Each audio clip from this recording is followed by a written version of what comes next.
용서받는 것과 몸의 부활과 영생을 믿습니다. 아멘. 할렐루야. 하나님께서 우리에게 가득한 기쁨을 주실 것입니다. 아멘. 신나게 찬양합니다.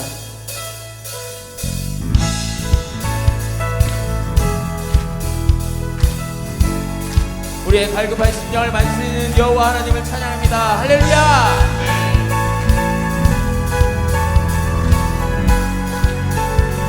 갈급한 내 마음, 갈급한 내 마음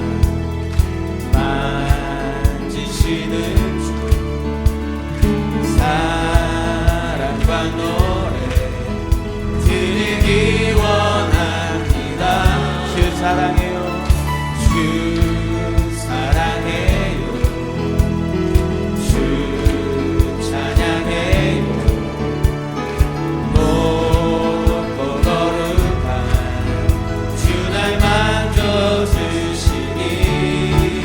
이전과 같지 않은 주 사랑해요, 주 사랑해요. 영원히 찬양해 예수, 신령과 진정으로 경배드려요. 주 사랑해요, 영원히 찬양해 예수, 신령과 진정으로 경배드려요. 매일 주님과 매일 주님과 함께 지내며 주의 부르심 주 마음 알기 원해.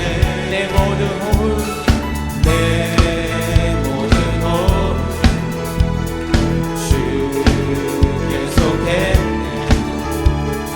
주의 부르심 주 마음 알기 원해. 내 생명 주께 속했네. 주 사랑해요, 주 사랑해요. 영원히 찬양해 예수, 신령과 진정으로 경배드려요. 주 사랑해요, 주 사랑해요. 영원히 찬양해 예수, 신령과 진정으로 경배드려. 주 사랑해요, 주 사랑해요.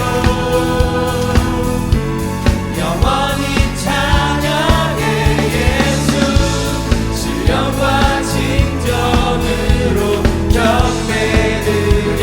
주 사랑해요, 주 사랑해요. 영원히 찬양해 예수, 신령과 진정으로 경배드려요. 예수 이름, 예수 이름 높이 올려 드리세. 한 목소리로 소리 높여 모두 외치세.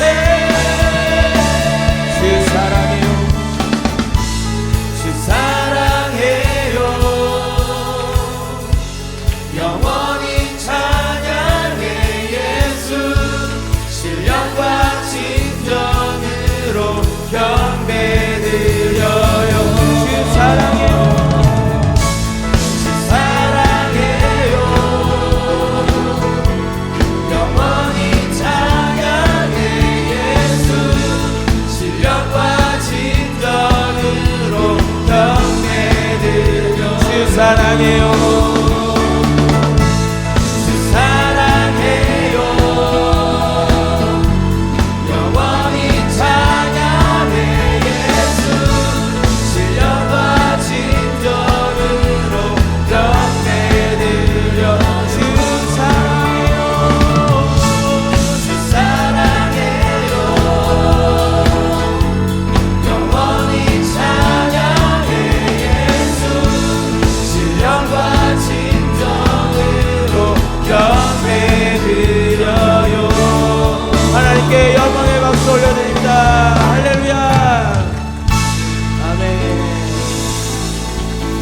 자리에 앉으시겠습니다. 이 시간 우리가 주님을 기대하며 찬양하며 나아가시겠습니다.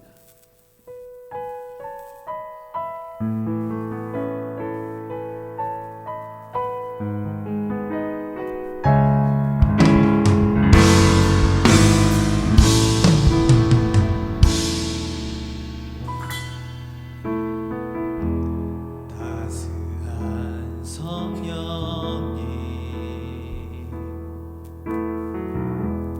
마음으로 보내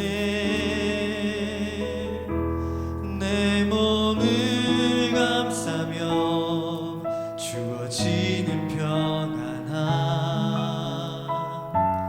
만족함을 느끼네.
사랑과 진리는 한 줄기 빛보내 한 줄기 빛보내 내 몸을 감싸며 주어지는 평안함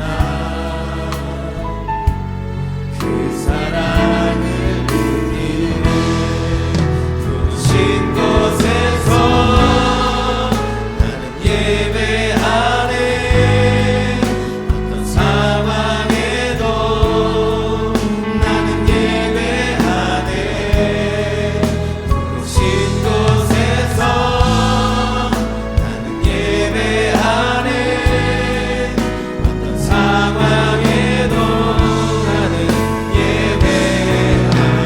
걸어갈 때 길이 되고 내가 걸어갈 때 길이 되고 살아갈 때 삶이 되는 그곳에서 예배하네. 내가 걸어갈 때 길이 되고 살아갈 때 삶이 되는 그곳에서 내가 걸어갈 때 길이 되고 내가 걸어갈 때 길이 되고 살아갈 때 삶이 되는 그곳에서 예배하네. 내가 걸어갈 때 길이 되고 살아갈 때 삶이 되는 그곳에서 부르신 곳에서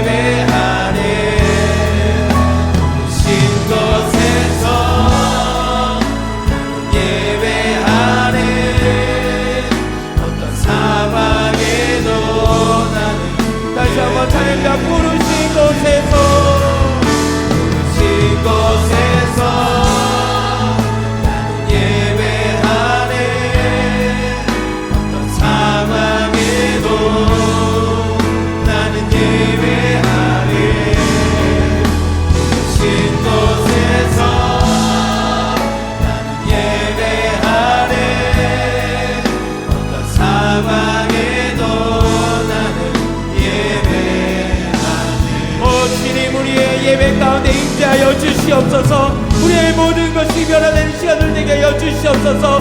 함께 주여 한번 외치고 동성으로 기도하십니다. 주여 아버지 하나님, 주님께서 임재하여 주시옵소서. 우리 가운데 주님께서 함께하여 주시옵소서. 우리의 모든 성도님들 마음까지 주님께서 인치어 주시옵소서. 우리의 모든 것들이 변화되며 새롭게 변화되는 시간을 될 수 있도록 인도하여 주시옵소서. 아버지 하나님,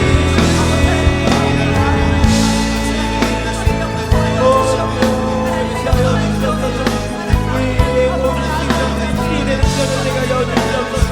우리 이 자리에 나온 모든 영혼들 주님께서 만나주시옵소서.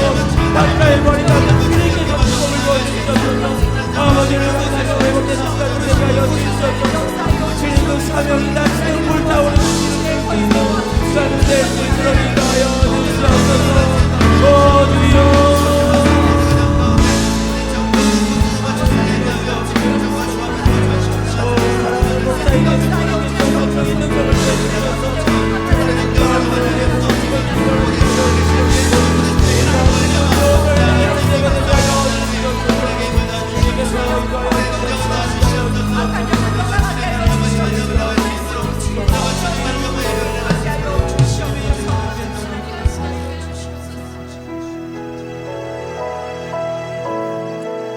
찬양을 받으시기에 합당하신 사랑의 하나님, 은혜를 생각할 때 진심으로 감사를 드립니다. 오늘 이 시간에도 주님께 예배를 드리고자 이 자리에 모였습니다. 예배와 찬양 중에 거하시는 하나님을 만나는 체험이 있게 하시고 찬양으로 하나님께 영광 돌리는 복된 시간이 되게 하여 주시옵소서. 사랑의 주님, 저희들을 뒤돌아보면 주님 앞에 흠없고 순결한 자로 나와야 하지만 세상을 살아가다 보니 죄악에 물들고 상처투성이가 되어버린 우리들입니다. 주님은 우리가 세상의 빛이요 소금이라고 말씀하시지만 우리는 세상과 타협하며 도리어 더 육신의 정욕과 자기의 자랑에 사로잡혀 살아가는 저희들이 되어버렸습니다. 주님 용서하여 주옵시고 오늘 또 주님의 십자가를 바라보며 겸손하시고 거룩하신 주님을 닮아가길 원하오니 주님 우리의 마음에 회개의 영을 허락하셔서 주님의 말씀 따라 살아가기로 결단하는 이 시간 되게 주님 도와주시옵소서. 사랑의 주님, 저희 교회를 이곳에 세우시고 오늘까지 인도하여 주신 은혜를 진심으로 감사를 드립니다. 저희 교회가 주님 안에서 새 비전을 갖게 하시고 주님 안에서 꿈을 꾸게 하여 주시옵소서. 우리 교회를 향하신 주님의 뜻을 깨닫고 주님이 주신 사명을 잘 감당하여 오직 주님께서 기뻐하는 재단으로 인도하여 주시옵고 작은 능력 가지고도 주님 기뻐하시는 일을 잘 감당하는 교회가 되게 하여 주시옵소서. 저희 교회가 늘 두 날개로 날아오르는 건강한 교회가 되어서 말씀으로 새롭게 되고 성령으로 뜨거워지며 기도가 끄지지 않으며 찬양이 살아있는 교회가 되게 하여 주시옵소서. 수고하고 무거운 짐진 자들아 다 내게로 오라, 내가 너를 쉬게 하리라고 말씀하신 주님, 이 시간에도 여러가지 모양의 무거운 짐을 가지고 주님 앞에 나와 기도하오니 우리들의 기도를 들어주시옵소서. 병든 자에게는 주님의 능력으로 손으로 잡아주시어서 깨끗이 낫게 하시고 낙심한 자 있으면 하늘의 소망을 모여 주시옵소서. 생활에 지친 자는 주께서 친히 그 손을 잡아주시고 마음에 상처받은 자 있거든 그 마음을 위로하시고 치료하여 주셔서 저희들에게 새 힘을 주시옵소서. 그리하여 오늘 예배를 통하여 저희들이 갖고 있는 모든 문제가 해결되고 모든 질병이 치유되는 역사가 일어나서 저희들의 입술로 하나님의 살아계심을 간증하게 하여 주시옵소서. 주님, 오늘 또 저희와 함께 예배드리지 못한 성도들이 있습니다. 군 복무적인 청년과 해외에 있는 청년, 병으로 침상에 있는 성도, 또한 여러가지 사정으로 출타 중인 성도들에게 함께하여 주시고 교회와 이 예배를 기억할 수 있는 은혜를 허락하여 주시옵소서. 오늘 목사님 말씀을 통하여 하나님의 말씀을 듣게 하시니 감사합니다. 목사님에게 신령한 지혜와 총명과 능력을 주시어서 말씀을 통하여 저희들이 위로와 함께 능력을 받아 삶의 현장에서 믿음의 역사와 소망의 인내로 성령님과 함께 사랑의 열매를 맺으며 살아갈 수 있도록 도와주시옵소서. 예배를 위하여 수고하는 찬양자와 모든 예배위원들에게도 축복해 주실 줄 믿사오며 이 모든 말씀을 예수님 이름으로 기도드렸습니다. 아멘.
하나님의 말씀을 함께 보겠습니다.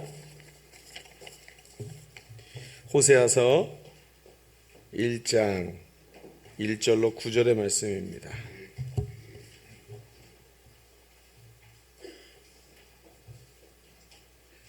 호세아서 1장 1절로 9절의 말씀.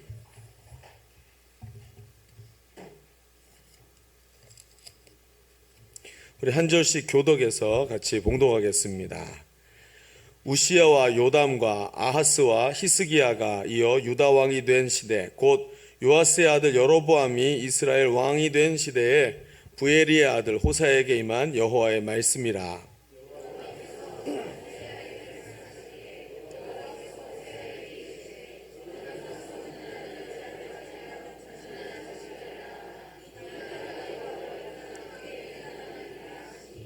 이에 그가 가서 디블라임의 딸 고멜을 맞이하였더니 고멜이 임신하여 아들을 낳음에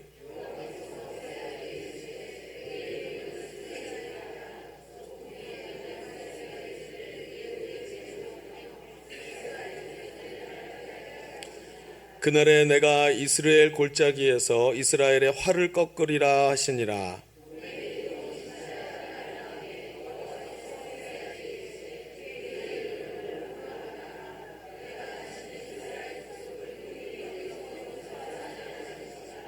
그러나 내가 유다 족속을 긍휼히 여겨 그들의 하나님 여호와로 구원하겠고 활과 칼이나 전쟁이나 말과 마병으로 구원하지 아니하리라 하시니라. 우리 구절을 같이 봅니다. 여호와께서 이르시되 그의 이름을 로암미라 하라.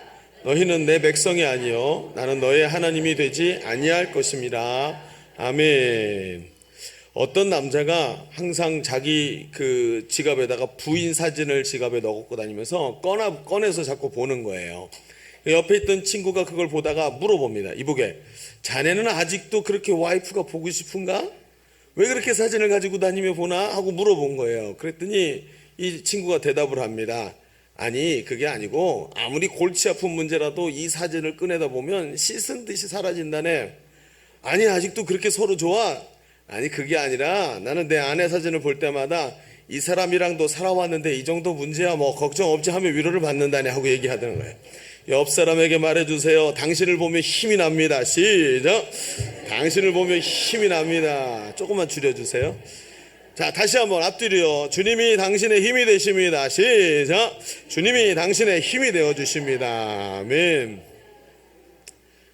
그래요. 여러분 주일날 이렇게 뵙고 함께 예배하는 게 우리의 축복인 줄로 믿습니다.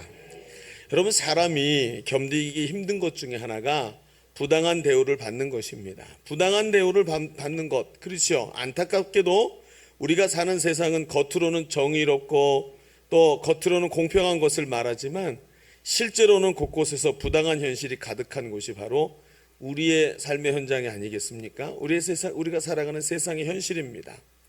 요즘 선거철이 되어서 국회의원 후보들이 자신들의 공약을 선전하기도 하고, 어제 우리 바자회 하는데 막 파란 옷 입고 빨간 옷 입고 와서 막 팔아주고 막 이런다고 왔다 갔다 하고 막 그러더라고요. 빨간 옷이 먼저 오나 파란 옷이 먼저 오나 봤더니 뭐 지들 마음대로 오더라고요. 와서 그러면서 자기들이 대단하다고 이런 저런 얘기들을 얘기합니다. 그런데 하나같이 빠짐없이 뭐라 그러냐면 불의한 현실을 바꿔볼 테니 저를 뽑아주십시오 라고 소리 높여 외칩니다. 또 선거철이 되었으니까 또 사람들은 그런 분들 중에 한 분을 선출하지만 많은 기대를 하지는 않는 것 같아요. 왜 그렇습니까? 이유가 있지요. 세상은 공정한 룰이 통하지 않고 언제나 배신과 반칙이 통하는 곳이라는 걸 우리는 너무나 잘 알고 있기 때문입니다. 사람은 언제나 그랬듯이 힘 있는 사람들이 불이한 이득을 취하는 곳이 세상이고, 또 정직과 성실로 살아가는 사람들이 때때로 세상에서 손해보고 바보 취급당하는 것이 우리가 살고 있는 세상의 진정한 모습이니까요. 아무리 새 사람이 나오고 바뀌어도 별 큰 이변은 없을 거다. 그게 우리가 바라보는 현실인 겁니다. 그렇다면 우리는 이 세상의 모습과 달리 우리가 바라보고 계시는 그분, 즉 우리의 하나님이 떠오르지요. 하나님은 이런 세상과는 정반대의 모습으로 우리에게 늘 신실하시고 항상 주의 사랑은 우리에게 변함없는 줄로 믿습니다. 얼마나 아름답고 귀한 일입니까? 여러분, 우리의 신앙생활을 통해서 펼쳐가게 되는 우리의 믿음의 세계, 신앙의 세계는 오히려 겉으로는 거꾸로 부당한 요구가 있는 것처럼 보일 때도 있지만 속으로 깊이 들어가면 갈수록 공평하신 하나님을 만나게 되고 고백하게 되지요. 오늘 우리가 함께 나누려고 하는 말씀의 요지가 바로 이겁니다. 공평하신 하나님입니다. 여러분, 세상과는 달리 부당한 요구를 하시는 것 같을 때가 많습니다. 이럴 때 우리는 믿음이 있기에 머리로는 그것이 타당하고 하나님 말씀이 맞습니다라고 생각하지만 마음에 불평이 없어지지 않을 때가 많지요. 현실적인 것이라서 그렇습니다. 그러나 이러한 일들은 이런 일들의 결국을 보면 우리가 이미 많이 경험했지만 이것이 타당한 요구라는 점을 결국은 인정하게 되고 하나님의 부당한 요구가 조금만 지나게 되면 하나님이 나에게 가지고 계신 선한 뜻이라는 것을 발견하게 되지요. 여러분, 우리는 우리의 경험에 비추어 보면서 오늘 말씀을 같이 보려고 합니다. 먼저는 부당한 하나님의 요구에 대해서 우리는 어떻게 받아들여야 할지, 하나님이 부당하다는 것이 아니라 내가 보기에 하나님의 요구가 부당해 보인다는 거죠. 그럴 때 우리는 이거 하나님의 말씀을 어떻게 받아들여야 할지, 그리고 어떻게 타당한 말씀으로 하나님의 말씀이 우리에게 변화되어서 다가오고 있는지, 이런 이야기들을 같이 두 가지 이야기들로 좀 같이 나누어 보려고 합니다. 오늘도 주보 3면을 펴보시죠. 주보 3면을 펴보시면 오늘의 말씀의 제목은 하나님의 요구가 부당하다고 느낄 때라고 이제 정해봤습니다. 우리가 두 가지 이야기를 할 텐데 첫 번째는 이런 겁니다. 우리는 하나님께서 부당한 것을 요구하신다고 느낄 때가 있습니다. 우리는 하나님께서 부당한 것을 우리에게 요구하고 계시다고 느낄 때가 사실상 있다는 거예요. 어떻게 이런 얘기가 나올까요? 여러분, 신앙생활은 장애물이 없는 탄탄대로가 아니죠. 순간순간 어려운 여정들이 기다리고 있습니다. 그것도 분명히 하나님의 뜻이고 그분의 명령을 이 길을 가게 되면 그분의 명령이기 때문에 그 길을 가야 될 때가 피할 수 없을 때가 있다는 것입니다. 여러분, 말은 쉬운데 정작 이런 상황이 닥치면 한숨이 나오죠.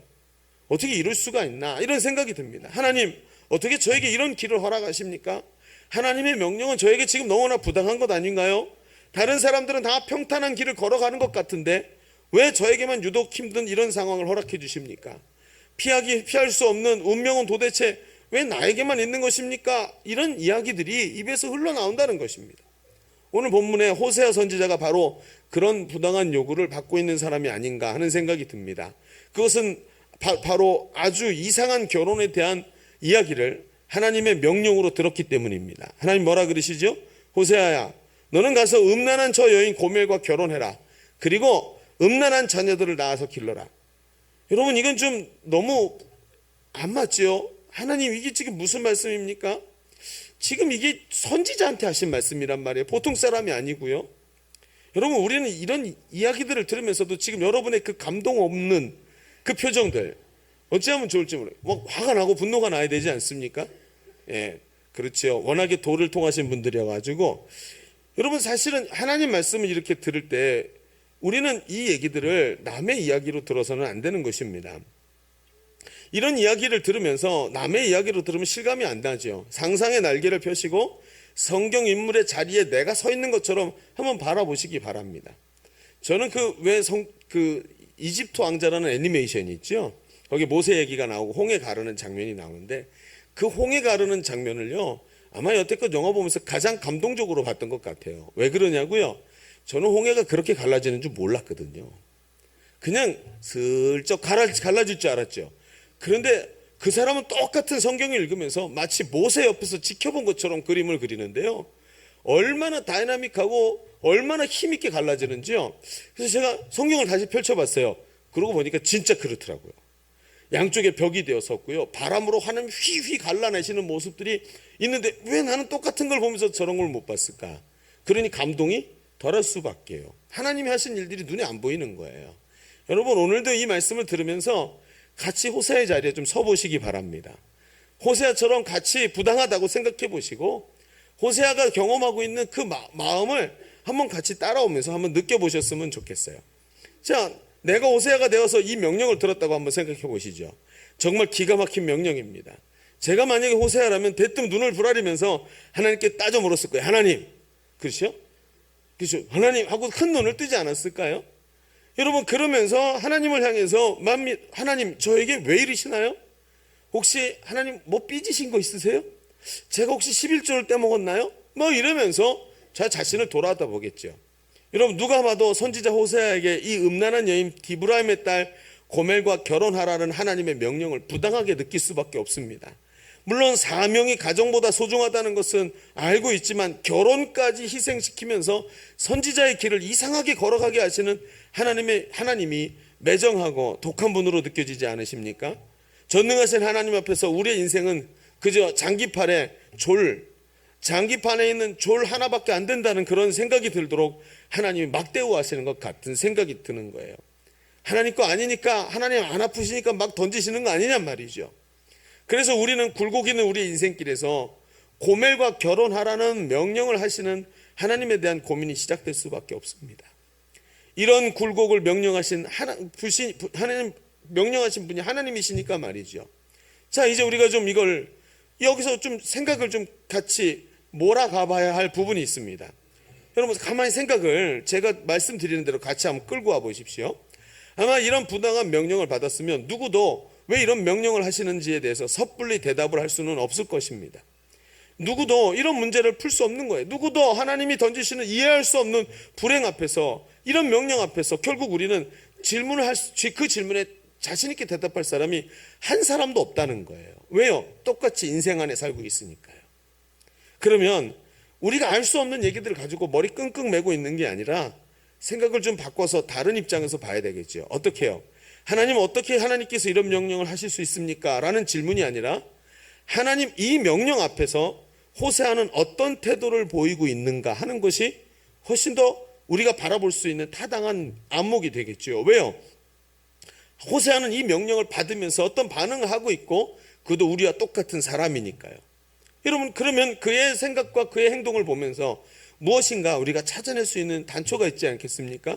여러분, 그것에 초점을 맞춰서 그 상황, 즉 뭐지요? 하나님 명령 앞에서 호세아는 어떤 태도로 보이고 있는가에 초점을 맞춰서 오늘 상황과 말씀을 좀 같이 깊이 보십시오. 호세아는 이 부당해 보이는 명령에 대해서 어떤 반응을 보이고 있습니까? 본문에서 분명히 밝히고 있지는 않지만 우리는 호세아가 큰 문제 없이 하나님의 이 명령을 받아들였을 것이라고 생각해도 여러분 무방할 정도로 성경이 보여줍니다. 왜요? 호세아는 분명히 그 명령에 순종해서 갔단 말이에요. 그리고 성경은 호세아가 요나처럼 도망갔더라, 뭐 물고기를 타고 도망갔더라, 뭐 이런 얘기 없지 않습니까? 그냥 가서 하라 하신 대로 했단 말이에요.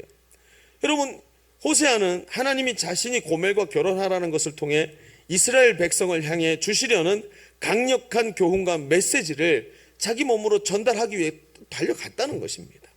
이 지점이 중요한 것이죠. 이게 본문의 초점입니다. 무슨 얘기일까요? 호세아에게 이 결혼을 명령하시는 하나님의 명령이 부당하다는 데 말씀에 초점을 두어서는 안 된다는 겁니다. 오히려 이 불합리해 보이는 명령 앞에서 가장 큰 피해자가 될 수 있는 호세아가 순순히 순종하는 이유가 뭘까요? 그게 오늘 우리가 생각해 봐야 되는 거 아닐까요? 여러분, 이상하지 않습니까? 호세아가 아무 생각이 없는 것일까요? 왜 그는 이 명령에 그냥 순순히 갔을까요? 어떻게 이런 쉽지 않은 명령에 순종하고 하나님의 계획을 실천에 옮길 수 있었을까요? 답부터 말합시다. 답은요, 굉장히 간단합니다. 호세아가 하나님의 이런 명령이 부당하다고 느끼고 있지 않고 있기 때문입니다. 하나님이 주신 이 명령이 부당하지 않다고 느끼고 있다는 거예요. 여러분, 다시 말해서 호세아가 하나님의 명령을 부당하게 느끼지 않는 이유는 호세아가 가진 자기 인생의 목적이 하나님 말씀을 전하는 통로가 되고 싶은 뜨거운 열정이 있었다는 것이죠. 호세아는 선지자였습니다. 호세아의 삶의 목적이 개인적 야망이나 개인적 비전의 성취가 아니라 하나님의 뜻을 이루는 데 있었기 때문입니다. 여러분, 저는 지금도 선교를 떠나는 분들의 마음이 잘 이해가 안 됩니다. 저는 선교에 대한 은사가 없기 때문에 그렇죠. 어제도요, 우리 교회에서 함께 사역하던 오승환 목사님으로부터 선교 편지가 왔습니다. 척박한 곳에 가서 얼마나 열심히 하나님의 일들을 감당하느라고 애쓰고 있는지 아주 잘 나타나 있는 것 같았습니다. 여러분, 거기 보니까 저는 그런데 못 살 것 같아요. 풀 한 폭이 나지 않는 그 메마른 땅에서 얼마나 열심히 하고 있는지 참 마음이 짠했습니다. 여러분, 그분의 마음에 뭐지요? 그런 선교사님들의 마음에 뭐가 있는 것입니까? 가서 하나님의 마음을 받고 나니까 가서 전하고 싶은 거예요. 우리는 일반 사람들은 이해할 수 없는 하나님의 부르심이 있는 사람들이죠. 여러분 얼마 전에 몇 년 전에 참 가슴 아프게도 세월호 사건이 일어났었죠. 그 사건이 지나가고 몇 년이 흘렀지만 지금도 여전히 그 세월호 사건을 붙잡고 계속해서 사람들에게 뭔가 메시지를 전하려고 하는 사람들이 서 있지 않습니까? 그분들이 어떤 분들인가요? 그냥 정신 나가면 미친 사람들입니까? 아닙니다. 뭔가 이 메시지를 계속해서 사람들에게 떠올려야만 한다는 사명이 있으니까 가서 자기 생업 중간에 있는 시간들을 쪼개서 가서 그렇게 시위를 하고 사람들에게 자꾸 일깨우려고 하는 사람들이 있더라는 거예요. 그런 분들이 있다는 것입니다. 여러분 그렇습니다. 이 호세아 자신의 계획이 자신의 방식으로 이루어지는 것이 아니라 하나님의 계획이 하나님의 방식을 가지고 나를 통해서 이루어진다는 것을 알고 있었던 거예요. 호세아는 바로 그런 일에 사용되는 송수관, 하나님이 물을 보내시는 송수관이 되는 것이 자신의 삶의 의미라고 생각을 하고 있었던 것입니다. 하나님이 지금 이 결혼을 통해서 이루시고자 하는 계획은 호세아가 다 이루어 드리고 싶은 거고 하나님이 이 사람들에게 전하고 싶은 메시지를 자기 온몸으로 전해서 만신창이가 된 이스라엘을 향한 하나님의 사랑의 메시지를 제발 좀 들어라 하고 충격을 주면서 전하고 싶은 이런 마음이 호세아 속에 불타오르고 있었던 것입니다. 자신이 바로 이런 음란한 여인을 사랑해서 그 여인과 충격적으로 결혼하는 그런 일을 통해서 말이지요. 여러분 호세아 시대의 이스라엘은요 영적인 고멜과 같은 영적인 상황을 가지고 있었습니다. 아주 음란했지요. 자신을 사랑하시는 하나님을 버리고 자기 만족을 위해 이방 나라들과 손잡고 음란하게 우상을 숭배하고 그런 자리에서 하나님을 버리고 등지고 떠나버렸습니다. 이런 이스라엘에게 소망을 발견하기가 어렵지요.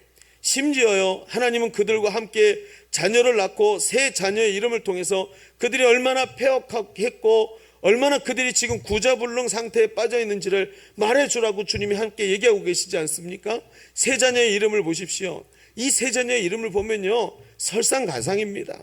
이런 음란한 고멜의 삶과 같은 이스라엘이 얻게 될 결과물이 이 세 자녀의 이름에서 나타납니다. 첫 번째가 아들이죠. 이름이 이스르엘입니다. 하나님이 예후의 집을 심판하시겠다. 이스라엘에게 그들이 지켜줄 왕이 없어졌다라는 뜻이에요. 그런 자기들이 기대던 정치 세력도 싹 사라지고 이제는 예후의 집을 심판하니까 왕족이 다 끊어져 버리는 거예요. 여러분 이들이 그렇게 찾던 거 싹 없어지는 거예요. 둘째가 딸입니다. 이름이 로루하마예요. 로루하마, 사랑받지 못한다는 뜻이죠. 이스라엘을 향한 어떤 사랑이나 자비나 긍휼도 하나님께서 남겨두시지 않겠다는 거예요. 셋째가 이름이 로암미입니다. 이 아들인데 더 이상 하나님의 백성이 아니다 이런 뜻이에요. 로암미. 여러분 이 집안의 모습을 보세요. 도무지 어디서도 희망이 없는 절망의 상태가 나타나고 결국 그들이 받아야 될 유업도 절망인 거예요. 어떤 미봉책으로 고칠 수 있는 상태가 아닙니다. 총체적인 절망과 파괴된 만신창이 상태인 이 이스라엘의 상태를 보여줘야만 한다는 사명이 있었다는 거예요. 그러면 여러분 한번 생각해 보시죠. 만신창이가 된 이스라엘은 어떻게 회복될 수 있을까요? 호세아의 결혼 이야기가 여기에 답을 줍니다. 도무지 회복이 불가능한 존재, 절대로 변화될 것 같지 않은 그 고멜, 그런 사람은 반드시 누군가가 대가를 지불하고 사랑을 쏟아 부어줄 때 그때 변화가 가능하다는 거예요.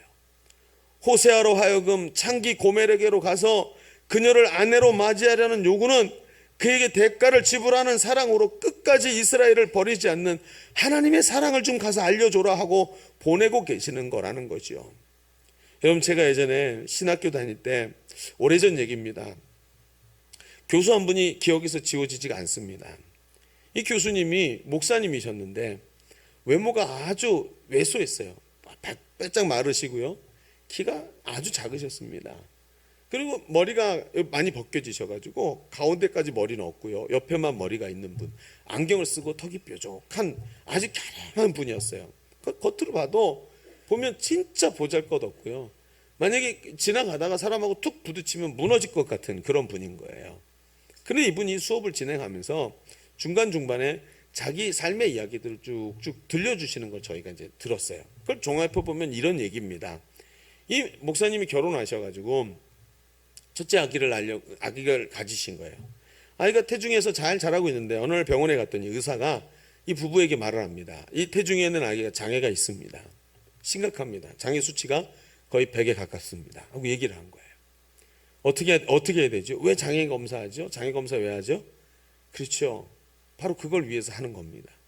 그런데 이 목사님이 이 충격적인 얘기를 듣고 엎드려서 기도하면서 부부가 다 하나님 주신 생명이니 받아라. 의미가 있다. 하나님의 뜻이 있다 하는 것을 같이 기도응답으로 받으신 거예요. 그래서 아이를 포기하지 못하고 하나님이 주신 생명이라 낳았어요. 낳았는데 아니나 다를까 뇌성마비인 거예요. 아이가 태어나자마자부터 시작해서 꼼짝도 못하고 제대로 울지도 못하는 거예요. 꼬부라져 있는 이 핏덩이를 안고 정말 많이 울었다고 합니다. 그러나 이 아이를 사랑하면서 어렵게 아이를 사랑하면서 부부가 키워냈어요. 아이가 좀 자라서 젖을 떼고 아이가 조금 이렇게 움직이기 시작할 때 참 감사하게도 둘째를 임신하게 된 거예요. 그래서 둘째를 잘 임신해서 이 아이가 뱃속에서 잘 자라고 있는데 병원에 갔더니 청청병력 같은 소리를 또 하는 거예요. 이 아이도 여전히 똑같이 장애 지수가 굉장히 높습니다. 얼마나 기가 막혔을까요? 상황이 무너지는 상황 아닙니까? 첫 아이를 키우면서 그 장애아를 키우는 게 얼마나 힘든 건지 가슴 아픈 일인지 너무나 잘 아는 상황이에요. 그런데 이분이 하나님의 뜻을 모르겠지만 하나님이 주신 아이인데 둘째 아이를 놓고 첫째 아이도 힘든데 둘째 아이를 어떻게 할까 고민하는데 하나님이 뭘 고민하냐? 첫째 아이와 똑같다 하고 응답을 주시는 거예요. 그럼 어떻게 합니까? 둘째 아이를 낳았습니다. 생명이니까요. 하나님이 확신을 주셔서 낳았습니다. 둘째 아이도요, 얼마나 기가 막힌지 똑같이 뇌성마비를 가지고 두 아이가 태어나서 자라납니다. 그리고 1살, 2살, 5살, 6살 때는 어리니까. 그런데 있잖아요, 아이가 큰 거예요. 20살, 25살 넘어가는 거예요. 근데 이분이 수업 시간 어느 날 간증을 하는 거예요. 여러분, 저는요, 집에 가면 제가 설교하기 위해서 준비하고 설교하고 목회하는 이외에 모든 삶을 전부 다 이 아이들에게 써야 합니다. 아이들 밥 먹이고요, 옷 입히고요, 씻기고요. 그리고 대소변을 제대로 못 가리고 못 움직이니까 부부가 나가서 일을 하고 그러면 방 안에다 그냥 다 싸놓는 거예요. 다 정리하고요. 얼마나 고생스러운 삶을 사는지 그냥 보기에도 너무너무 가슴 아픈 거예요. 그런데 그러시는 거예요. 어느 날 집에 가니까 아이들이 일어나고 부모가 힘드니까 자기들이 어떻게 해보려고 화장실 가려고 안 되는 발걸음을 뛰다가 넘어졌는데 옆에 있는 유리로 된 장식장에 넘어진 거예요. 유리가 같이 깨졌는데 이 유리가 예리하게 깨진 이 유리에 그냥 배가 푹 찔려가지고요. 배가 관통을 해갖고 이 장이 터져버린 거예요. 이런 일이 벌어져갖고 막 아이를 끌어안고 막 병원에 가고 간신히 살려내고 또 화장실을 가려고 하다가 그냥 화장실에 넘어져갖고 엎어졌는데 이빨이 다 망가진 거예요. 다 부러지고 막 이래가지고 얼마나 고생하고 고통했는지 말도 못하는 거예요. 그러면서 이런 자녀들 둘을 세우기 위해서 세우기는요 어떻게 서요? 양육하기 위해서 인생의 꿈을 다 접어야 하는 그 목사님의 삶이 구구절절히 간증으로 나오는데 수업을 듣는 건지 눈물을 닦는 건지 저희는 정말 막 그 수업만 되면 가슴이 아팠어요. 그런데 이 목사님이 이런 얘기를 어느 날 이런 얘기를 하는 거예요. 여러분, 내가 이 아이들을 사랑하고 제가 이 아이들을 기를 수 있는 건 하나님이 저에게 큰 사랑을 주셨기 때문이에요. 제가 이 아이들을 사랑하고 삶을 바치니까요, 이 아이들이 버려진 인생이 되지 않더라고요. 이 아이들이 사랑을 받으니까 버려진 인생이 되지 않고 하나님 앞에서 자라나더라는 거예요. 그 뇌성마비 환자들이 하나님 앞에서 믿음으로 자라나더라는 거예요. 제가 그 얘기를 들으면서 정말 많은 생각을 했습니다. 여러분, 이 목사님은 자신이 이 아이들에게 쏟는 사랑과는 비교도 할 수 없는 하나님의 사랑을 자기가 받았다고 합니다. 이 아이들을 섬기면서 하나님이 이런 중증 장애를 앓고 있는 것 같이 죄에 사로잡혀서 죽음을 향해 가는 가망 없는 나를 위해서, 가치 없는 나를 위해서 그 귀하고 존귀한 왜 예수님을 버리셔야 했는가에 대해서 너무나 깊이 생각할 수밖에 없었대요. 여러분, 하나님의 사랑이요, 가망 없는 죄인을 사랑하셔서 구속하시는 아버지의 은혜를 조금은 알게 되었다고 이야기하시는 거예요. 여러분, 세상에 아픔 없는 사랑은 없습니다. 사람을 변화시키는 사랑에는 반드시 지불해야 하는 수고와 눈물과 인내와 그리고 용기가 필요한 겁니다. 반드시 먼저 성숙한 지점에 있는, 거기에 서 있는 사람들 가운데 누군가가 아직도 하나님을 알지 못하고 아직도 사람들을 향해 가슴앓이를 하게 만드는 그 사람을 사랑으로 섬겨야만 하고 그 사람을 눈물과 인내로 기도해야만 그 패역한 인생이 돌아오는 거예요. 그 눈물이 쌓이지 않고는 한 사람도 돌아올 수 없다는 것입니다. 여러분, 이 호세아서의 말씀은 하나님께서 고멜과 비유되고 있는 이 패역한 이스라엘, 마치 이 이스라엘과 같은 우리의 삶을 어떤 고통과 아픔을 지불하시고라도 구원하시겠다는 우리를 향한, 나를 향한, 여러분을 향한 말씀이라는 거예요. 거기 버려져 있지 말라는 거예요. 하나님은 지금도 그 가치를 당신을 위해 지불하셨다는 것입니다. 거기 앉아있지 말라고 주님이 말씀하시는 거예요. 그 메시지의 절정이 바로 하나님이 지불하신 대가의 극치인 십자가입니다. 그 십자가에서 물과 피를 다 쏟으시면서까지 대가를 다 지불하시고 끝없는 사랑을 우리에게 보여주시면서 내가 너를 위해 이렇게 흘렸다 하고 보여주고 계시는 거예요. 여러분, 호세아가 고멜을 위하여 할 수 있는 것이 남편이 되어주는 것이었다면 예수님은 고멜과 같은 가망성 없는 우리를 위하여 해주신 것이 죽음의 길을 자원해서 걸어가신 것입니다. 호세아는 바로 이런 하나님의 마음을 알았던 것입니다. 그런 하나님의 메시지를 그 마음에 품고 이 메시지를 전달하고 싶은 통로가 되는 것이 호세아의 불붙는 듯한 마음이었어요. 고멜과 결혼한 것은 호세아 인생의 목표가 무엇인지를 우리에게 말해주고 있는 것입니다. 여러분, 지지난주에 말씀의 주제와 같이 내 인생의 목표가 나의 비전을 나의 방식으로 이루는 데 있지 아니하고 하나님의 비전을 하나님의 방식으로 이루는 데 있다고 고백하는 거예요.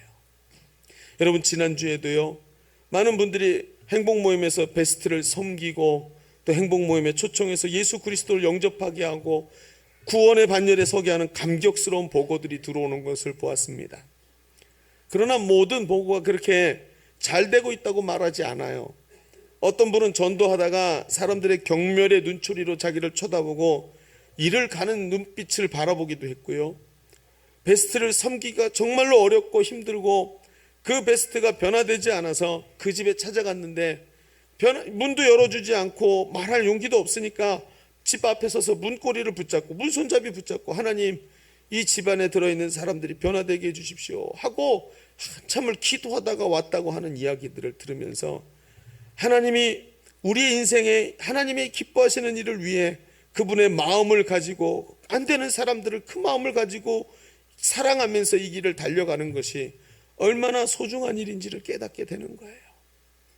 여러분, 한 사람을 소중히 여기시는 하나님의 그 마음을 가지시기 바랍니다. 그 마음이 오늘도 우리의 가슴을 울리고 있다는 것입니다. 여러분, 당신의 인생의 목적은 무엇입니까? 오늘도 부당하게 느껴지는 하나님의 요구를 어떻게 받아 반응하고 계십니까?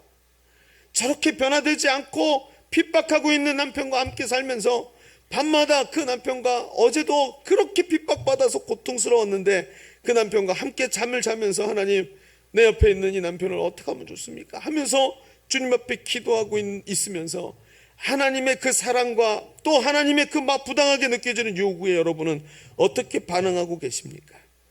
우리가 하나님의 마음을 깨닫고 그분의 요구를 듣는다면 부당하기보다는 오히려 아버지의 사랑을 알기에 순종하고 당연히 받아들일 수 있는 믿음이 있으시기를 바랍니다. 그렇죠. 아멘이 크게 안 나오는 거 이해합니다. 저 같아도 싫어요. 아멘 하기 싫어요. 저 같아도요. 그렇죠. 여기만 아멘 하세요. 여기만. 여기. 있을지어다. 여러분, 오늘 우리는요, 지금까지 호세아에게 부당한 요구를 하시는 하나님에 대하여 말씀을 나누어 보았습니다. 하나님은 이 부당한 요구를 하시는 것이 아니라 하나님의 뜻을 우리에게 전달하시는 것을 우리가 어떻게 받아들이고 순종하느냐가 더 중요하다라는 뜻입니다. 그러니까 우리는 어떻게 해야 될까요? 맞아요. 하나님의 뜻이 우리에게 전달되면 아멘하고 순종하는 게 하나님의 뜻에 순종하는 방법인 줄로 믿습니다. 그렇죠. 또 여전히 여기만 커요. 네. 그런데 한번 생각해 보세요. 그것이 예수 그리스도를 따르는 그분 제자의 삶이고 하나님 아버지의 자녀여 백성의 삶인 걸 알아요. 그런데 여러분, 지금 제가 왜 자꾸 아멘 아멘을 얘기했냐 하면, 억지로 아멘 하면 안 되는 거죠. 지금 제가 여러분에게 계속 억지로 아멘 해도 안 나오는 건 뭐 어쩔 수 없는 건데요. 근데 중요한 것이 그거예요. 억지로 그러면 가면 되냐는 거예요. 그러니까 하나님 말씀이니까 억지로 가면 됩니까? 만약에 호세아가 억지로 아멘하고 갔으면 그는 곧 결혼 생활을 포기하고 말았을 거예요. 견딜 수 없었을 것입니다. 매일 정신 차리지 못하고 다시 옛날로 돌아가서 엉뚱한 짓을 하고 아침에 돼서 돌아오는 그 고매를 보면서 하나님에 대한 원망이 극치에 다다르지 않았을까요? 여러분, 그런 고매를 보면서 마주 앉아서 밥이라도 먹고 싶을까요? 여러분, 옆에 앉아서 숨 쉬고 있는 걸 그냥 옆에 또 망치를 들어서 막 확 이렇게 밀어 느끼면 안 될까요? 이 시대 어떤 시대인데요? 여러분, 정말 억지로 하면 될까요? 우리의 순종이, 우리의 아멘이 마땅히 그래야만 하기 때문에, 내가 그리스도인이니까 이렇기 때문에 아멘 한다면 그것만으로는 지속적 순종이 불가능하다는 것입니다. 지쳐서 곧 포기하게 될 겁니다. 여기서 우리가 중요하게 보아야 할 것은요, 그 순종이 억지가 되어서는 안 된다는 것입니다. 그것은 오래가지 못합니다. 지속적이고 온전한 순종이 되지 못하고 하나님의 뜻에서 떨어져 나가고 결국엔 점점 멀어져서 하나님 앞에서 사라지게 될지도 모릅니다. 그러나 여러분 보시죠. 호세아의 사랑은요, 지치지 않고 있다는 게 우리에게 큰 소망이 됩니다. 그의 사랑은 지치지 않습니다. 끝내 사랑합니다. 호세아의 사랑이 고멜의 폐역보다도 더 강력했습니다. 결국은 그는 승리합니다. 많은 대가를 지불하고, 이 사람이 빵 만드는 사람인데 집에 있던 가루를 다 모아서 내 사업을 해야 되는데 미쳐 싹 긁어 모아서 다 갖다 주고 그 음란한 아내 하나를 포주에게서부터 받아옵니다. 끝까지 포기하지 않습니다. 여러분, 그래서 우리가 느끼는 하나님의 부당한 요구는 온전히 순종이 되는 타당한 요구가 되어야 하죠. 안 그러면 금방 포기할 테니까요. 어떻게 피해의식과 어떻게 자기 애착에 사로잡히지 않고 이 부당해 보이는 요구를 너무나도 당연한 요구로 뒤바꿔낼 수 있는 것일까요? 우리 서론에 말씀드렸잖아요. 믿음 생활 하다 보면 뒤바뀌어지는 게 일반적인 건데 어떻게 뒤바뀌냐 말이에요. 지금 왜요? 나는 거기에 머물러서 한 걸음도 움직일 수가 없으니까요. 우리 주보를 펴서 두 번째 얘기를 좀 진행해 봅시다. 여기에 그 얘기가 나오게 될 겁니다. 둘째는 이겁니다. 하나님의 사랑에 사로잡히면 부당하다고 느껴지는 하나님의 요구가 지극히 당연한 요구로 뒤바뀝니다. 여러분, 하나님의 사랑에 사로잡히기를 바랍니다. 하나님의 사랑에 사로잡히면 부당하다고 느껴지는 요구가 지극히 당연한 요구처럼 바뀐다는 거예요. 여러분, 생각해 보십시다. 사람은요, 위대한 사랑을 통해서만 변화가 됩니다. 그래서요, 헬렌 켈러 같은 사람도요, 결국은 어때요? 그 완전히 꽉 막혀있던 세상과 소통할 수 없었던 그 사람이 셜리번 선생이라는 한 사람의 계속되는 위대한 사랑, 그 사랑에 힘입어서 헬렌 켈러가 나오지 않습니까? 사람은요, 위대한 사랑을 통해서만 변화될 수 있는 겁니다. 호세아가 고멜에게 주고 있는 사랑은요, 얼마나 위대했는지 고멜의 DNA를 변화시키는 사랑이에요. 이 사랑은 말이죠, 쏟아 부어집니다. 마치 여러분 양동이 하나 갖다가 물을 가득 차서 부어갖고 와서 담아가지고 와서 붓는 그런 거 아닙니다. 그 정도 갖고 택도 없습니다. 어떻게 되는지 아십니까? 마치 폭포수같이 끝없이 쏟아져 내리는 그 사랑이 계속해서 폭포수같이 쏟아져 내리는 거예요. 여러분, 근데 그게 되나요? 그 사랑이 되든가요? 우리가 지금 고민하고 있는 얘기가 그거예요. 그 사랑이면 되는 줄 우리도 알아요, 이론적으로요. 그런데 그 사랑이 어떻게 나오지요? 그 비밀이 뭡니까? 여러분, 우리 속에서 그 사랑을 아무리 찾아도 그 사랑은 우리 속에는 없더라는 거예요. 이게 단초입니다. 그리고 눈을 들어서 밖을 내다보니까 답이 보이지요? 그렇습니다. 그것은 호세아가 하나님의 사랑을 놀랍게 체험했기 때문이에요. 호세아가 고멜에게 베풀고 있는 사랑보다 수천 배, 수만 배 더 되는 큰 사랑을 먼저 하나님께 공급받았기 때문입니다. 여러분, 기독교는요, 학자들이 이런 얘기를 해요. 기독교는요, 행위라는 것 이전에, 행위 이전에 하나님의 일하심에 대한 반응이 있어야 된대요. 하나님의 일하심에 있는 반응이 있어야 행위가 된다고 얘기합니다. 무슨 얘기죠?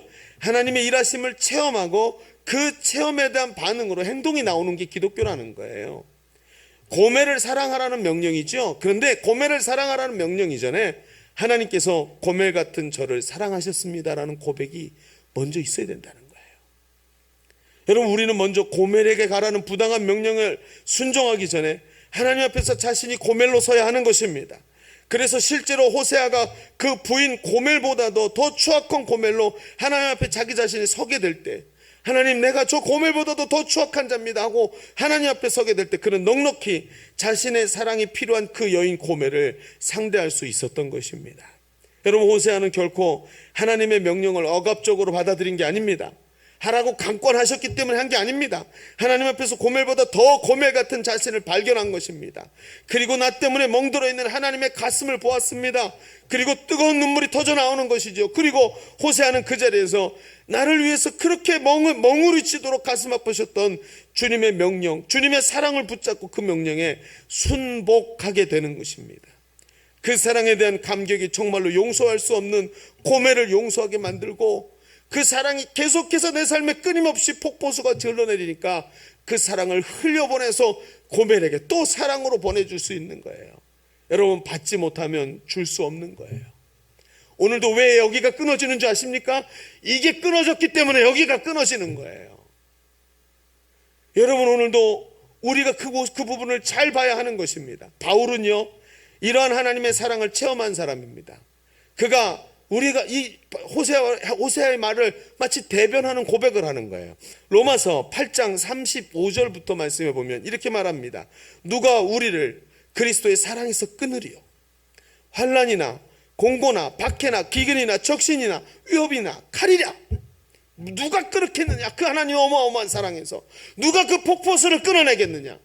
기록된 바 우리가 종일 주를 위하여 죽임을 당하게 되며 도살할 양같이 그렇게 위기에 처하고 어려운 상황에 같이 있지만, 그러나 이런 어려운 상황, 이 모든 일에 우리를 사랑하시는 이로 말미암아 우리가 넉넉히 이기느니라.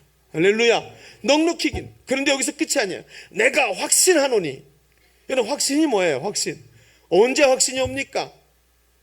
여러분, 내가 확신하노니 사망이나 생명이나 천사들이나 어떤 권세도 현재일이나 장래일이나 능력이나 높음이나 기쁨이나 어떤 피조물이라도 우리를 우리 주 그리스도 예수 안에 있는 하나님의 사랑에서 끊을 수 없느니라. 그는 환난이나 곤고나 박해나 기근이나 적신이나 위험이나 칼도 어떤 권세도 세상의 어떤 것도 끊을 수 없는 엄청난 사랑을 자기가 체험했기 때문에 내가 넉넉히 달려갈 수 있다고, 그 환난과 고난 속에서도 이길 수 있다고 바울이 고백을 하고 있는 것입니다. 여기서 주목할 게 뭐예요? 바로 우리가 읽었던 38절에 내가 확신하노니 강조하고 있습니다. 이 말이 무슨 뜻이죠? 바울은 하나님의 사랑을 자기가 몸소 체험했기 때문에 확신하는 거예요. 몸소 알았기 때문에 확신하는 겁니다.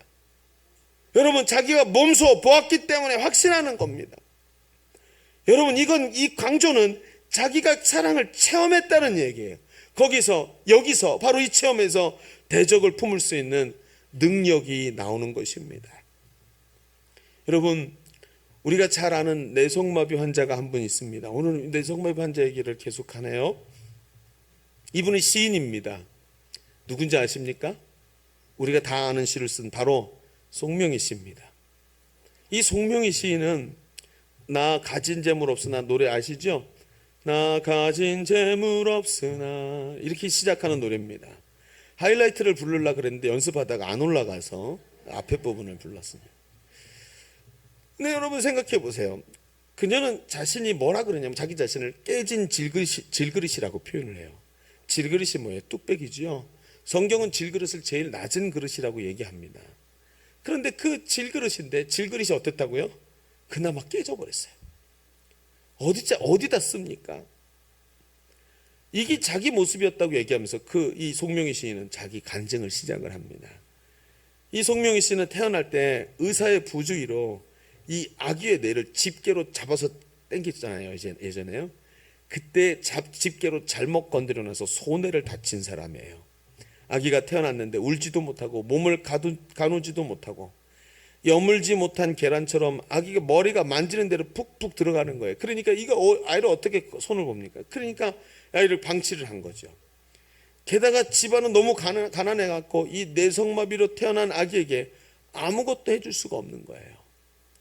그러니까 아이가 이런 방치된 상태에서 자랍니다. 집안을 볼까요? 집안은요, 아버지는 몸이 약하고요, 술과 담배와 과로로 병이 들어가지고 누워 있고요, 늘 술에 쪄들어 있고요, 어머니는 몸이 너무 약해서 아기에게 젖도 먹이지 못하고, 그렇다고 뭐가 있어야지 분유라도 사 먹이죠. 분유도 사 먹이지 못했다고 합니다. 앞뒤가 꽉꽉 막힌 거죠. 자라나면서 이 송명희 씨는 엄청난 고통에 시달려야만 했습니다. 7살까지도요 누워만 있었어야 했대요.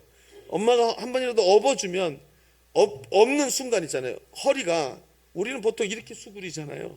뇌성마비 환자인데 허리가 뒤로 활처럼 휘는 거예요. 그래갖고 허리 척추가 빠지는 것 같은 고통을 경험하는데, 목하고 허리가 뒤로 완전히 뒤에 젖혀져서 O자로 될 만큼 뒤로 젖혀진다는 거예요. 근데 이게 7살 때 얘기거든요. 근데 송명희 씨가 나중에 30대에 간증을 하는데 얼마나 그 고통이 심했는지 지금도 선명하게 기억이 난다고 얘기해요. 7살 때 고통이. 그런 고통 속에서 시달리면서 자라나는 거예요. 그러면서 그 시달림 속에서 너무 고통스러우니까 어머니에게 하지 못할 말을 하는 거예요. 엄마, 왜 나를 낳냐? 엄마 몸이 약해서 유산도 여러 번 했는데 왜 나는 유산하지 않고 태어나서 내를 이렇게 힘들게 만드냐고 엄마를 저주하는 거예요. 말도 못했다고 합니다. 아무것도 해줄 수 없는 부모에게 화가 나고 자신의 모습에 화가 났다고 합니다. 자신을 이렇게 만들어 놓으신 하나님을 향해 원명과 불평이 막 쏟아져 나오는 거예요. 근데 송명희 씨가 16살 되던 해 극한 절망에 빠져 있었다고 합니다. 그렇죠. 그럴 수밖에, 여고생 시절 아닙니까? 여고생인데 자기의 모습을 보니까 극한 절망에 빠질 수밖에요. 할 수 있는 건 주일날 교회 가서 한 번씩 예배 드리는 것밖에 없었는데 어느 날 예배 드리다가 귓전에 한 구절의 말씀이 들려왔다고 합니다. 마태복음 11장 26절의 말씀. 천지의 주제이신 아버지여, 이것을 지혜롭고 슬기 있는 자들에게 숨기시고 어린아이들에게는 나타내심을 감사하나이다. 이 말씀이 귀에 딱 꽂히는데 빠져나가질 않는 거예요. 어린아이가 누굽니까? 자기예요. 아무것도 할 수 없고 팔 띄고 다리 떨어진 것 같은 사람, 아무것도 없이 몸뚱이만 가지고 태어난 것 같은 자기가 어린아이인 거예요. 이 말씀에 완전히 사로잡혔습니다. 팔이 잘려진 것 같고 다리가 잘려진 것 같은 나에게 어린아이라고 말씀하시는 이 말씀에 사로잡혀서 하나님 앞에 엎드려서 기도를 하기 시작했는데, 하나님, 나는 하나님 만나야 됩니다. 하나님 말고는 나에게 이런 얘기 해준 사람이 없습니다 하고 만나달라고 강력히 요청을 하는 거예요. 그 몸으로 어머니 보고 집에 가라 그러고 밤새워서 기도하는데, 그 마룻바닥 예배당에서 기도하면서 몸으로 기어서 자꾸 하나님의 임재 앞으로 나오려고 가까이 오는 거예요. 와가지고 더 가까이서 강대상 밑으로 기어 들어가서라도 기도해야 되겠다고 하나님의 임재 가운데 들어가려고 눈물로 고통 속에 기도했다고 합니다. 그런데요, 하나님이 그녀에게 말씀으로 임하시기 시작하는 거예요. 환상으로 임하시기 시작하고요, 그에게 회개의 영을 부어주셔서 회개가 시작됩니다. 내가 죄인이라는 걸 고백하면서 회개하기 시작하는데 통곡이 일어나고 회복이 일어나기 시작하는 거예요. 그리고 하나님을 인격적으로 만나고 그 회복된 기간이 오래 걸렸지만 깊은 회복 속에서 하나님을 봅니다. 하루 종일 깨어있는 시간 내내 5시간을 기도하고 나머지는 거의 대부분 성경을 읽었다고 합니다. 하루에 5시간 기도하고 성경을 읽으니까 하나님이 보이기 시작하는 거예요. 하나님이 이런 분이구나. 그리고는 하나님을 인격적으로 만나고 회복된 그녀가 글을 쓰기 시작하는 거예요. 공평하신 하나님이 나 남이 가진 것 없지만 나 남이 없는 것 같게 하셨네 하고 글을 쓰기 시작하는 하나님을, 많은 사람이 그 시에 감격하고 회복되고 하나님을 만나는 역사가 일어났어요. 제가 송명희 시인의 간증을 들으면서 제일 가슴 아팠던 대목이 뭐냐 하면 이겁니다. 이 송명희 시인이 20대 때 교회 나가면서 청년부 활동을 하면서 뭐 활동을 했겠습니까? 휠체어에 앉아 있었겠죠. 그런데 너무나도 이게 감사한 일인지 가슴 아픈 일인지 사랑하는 사람이 생긴 거예요. 앞에 사랑하는 사람이 있는데 사랑한다고 고백을 못하는 겁니다. 고백하면 저 사람이 착한 사람인데 너무너무 괴로워할 게 불보듯 뻔한 거예요. 자기 처지와 자기 모습을 보면서 그 불붙은 마음을 표현하지도 못해보고 접어야 했다고 얘기합니다. 얼마나 눈물을 많이 흘리는지요 그때. 어떤 목사님이 이런 얘기를 해요. 송명이가 하나님이 공평하다고 말하면 하나님은 공평한 거다. 누구도 그 말 할 수가 없다. 송명이가 공평하다면 다 공평한 거다. 이 송명이 시인을 잘 아는 사람이 그런 얘기를 했어요. 그의 시가 말합니다. 이렇게 되었는데, 나는 이렇게 되었고 이렇게 태어났고 이렇게 살고 있는데 하나님은 공평하시다. 남이 가진 재물도 없고 지식도 없고 흔한 건강도 없지만 하나님은 공평하시다. 그 사랑을 내가 받았으니, 세상의 어떤 것과도 비교할 수 없는 그 사랑을 받았으니 하나님은 공평하시다. 여러분, 호세아의 이상한 결혼 이야기는 호세아가 쏟아부은 고멜에 대한 사랑이 아니라 그 이전에 호세아라는 고멜에게 쏟아부으신 하나님의 사랑 이야기인 거예요. 오늘 이런 강력한 사랑을 체험한 호세아에게 고멜을 끌어안는 것은 그리 어려운 명령이 아니었다는 것입니다. 하나님의 사랑은 위대한 것입니다. 여러분, 이런 위대한 사랑을 체험하시기를 바랍니다. 하나님은 사랑이시고 이 하나님의 사랑이 없어지고 체험이 사라지니까 고멜은 고사하고 내 삶이 버거워지지 않습니까? 그 폭포수 같은 사랑이 없어지니까 하나님을 내 삶이 버거워질 만큼 아무 어떤 곳에도 사랑이 흘러나가지 않는 우리의 모습을 지금 우리가 바라보고 있는 것은 아닙니까? 여러분, 의문이 들 때마다 오늘 혹시 하나님의 요구가 너무 불공평하다고 느껴지지 않습니까? 나의 삶을 향해서 말이죠. 혹시 감당할 수 없는 압박감과 감당할 수 없는 사람과 감당할 수 없는 식구와 감당할 수 없는 지속적인 어려운 고통이 하나님의 너무한 처사라고 느껴지고 있는 순간이시라면 이런 의문이 들 때마다 우리가 할 일은 절대로 다른 사람의 현실과 나를 비교하는 것이 아니라 스스로 그 사랑을 점검해 보는 것입니다. 여러분, 하나님의 사랑은 여전히 거기 불타고 있는 줄로 믿습니다. 여러분, 주님의 사랑에 붙잡혀 있는지 점검해 봐야 되는 거예요. 내가 지금 밤이어서 깜깜한 어둠이라고 태양이 없어진 게 아닙니다. 태양은 여전히 저기 있는 겁니다. 내가 그 태양을 향해서 돌았을 때 그 태양은 여전히 나에게 강력한 능력으로 다가오는 것입니다. 오늘 그 사랑에 사로잡힐 때 바울과 같이 이 모든 일에 넉넉히 이긴다고 말할 수 있고 넉넉히 우리 앞에 있는 고멜들을 끌어안을 수 있는 진정한 믿음의 승리가 우리에게 있게 될 줄로 믿습니다. 우리 기도하겠습니다. 오늘 말씀을 꽉 붙잡으십시오. 하나님, 불공평하다고 말하기 전에 점검하게 해주십시오. 하나님의 은혜를 깨닫게 해주십시오. 우리 오늘 말씀 붙잡고 한번 우리 마음을 모아서 우리 하나님 앞에 간절한 마음으로 우리 한번 기도하겠습니다. 아버지 하나님, 주님의 은혜를 감사합니다. 하나님, 주의 성령 인도하심 만나기 원합니다.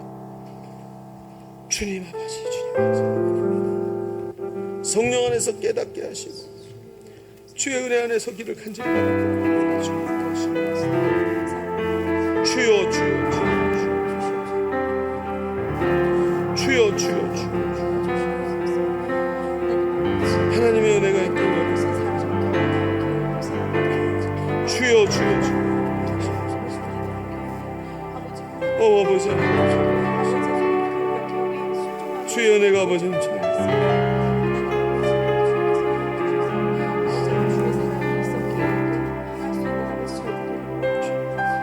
우리 연이어서 한 번 더 기도하시죠. 하나님, 내 삶 속에 이 불합리하고 도저히 극복할 수 없는 이런 일들을 하나님이 왜 주셨겠습니까?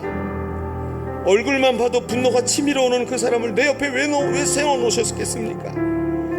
혹시 하나님 내게 부어주신 그 사랑이 부족한 것이 아니라 내가 그 사랑을 잃어버리고 있는 것은 아닙니까? 하나님, 내 옆에 있는 고멜을 품을 수 있는 능력을 나에게 다시 한번 허락하여 주옵소서. 고멜과 같은 내 인생을 하나님 앞에서 다시 회복시켜 주시옵시고 그 사랑을 깨닫고 일어나는 나의 삶이 되게 하여 주옵소서. 우리 같이 한번 주님 부르고 기도합니다.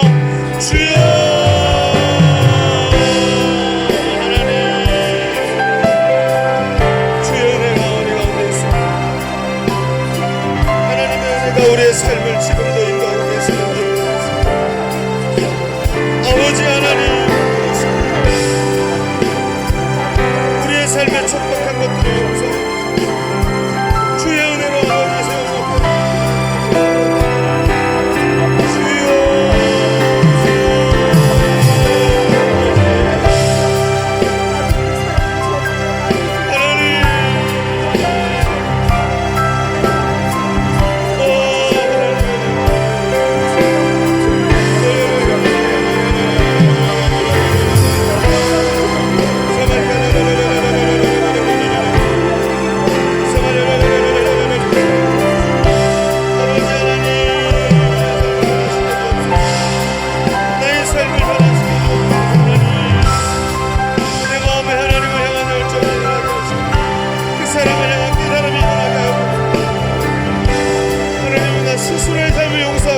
다시 아버지 그 사랑을 전하고 회복되도록 전합니다.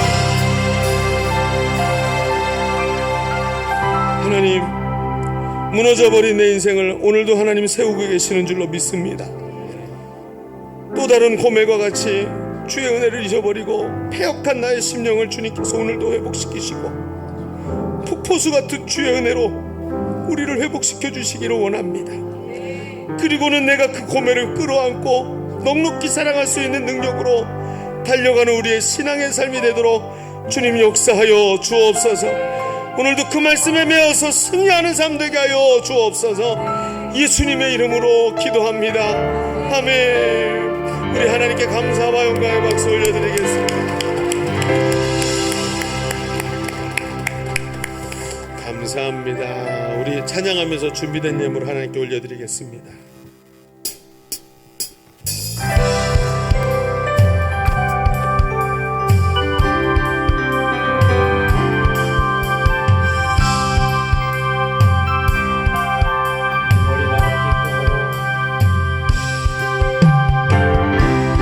머리마다 기쁨으로 춤을 추게 하시고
한번 드려진 예물을 위해서 기도하겠습니다.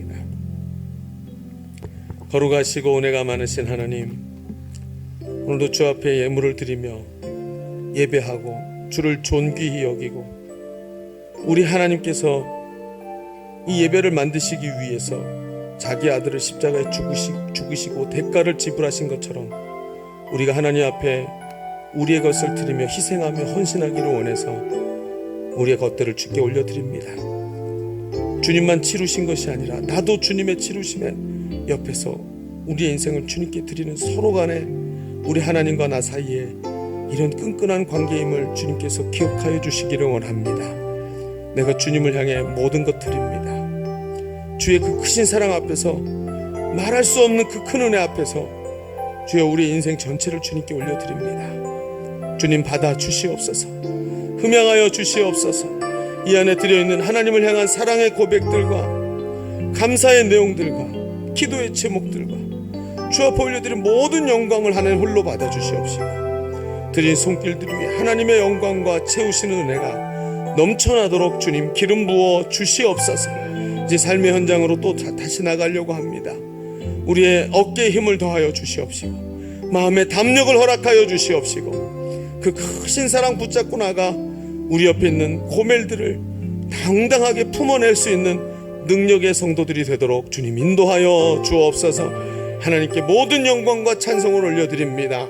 이제는 우리 구주 예수 그리스도의 은혜와 아버지 하나님의 지극하신 사랑하심과 성령님의 감동 감화 교통 충만하신 역사하심이 오늘 말씀을 꽉 붙잡고 주신 그 사랑으로 넉넉히 고멜들을 품어내기를 결단하는 모든 성도들 머리 위에, 우리의 가정과 삶 위에, 우리의 삶의 터전들 위에, 사랑하는 주님의 교회 위에, 지금도 신음하고 있는 이 나라의 민족 위에 이제로부터 영원토록 함께 계시기를 축원하옵나이다. 아멘.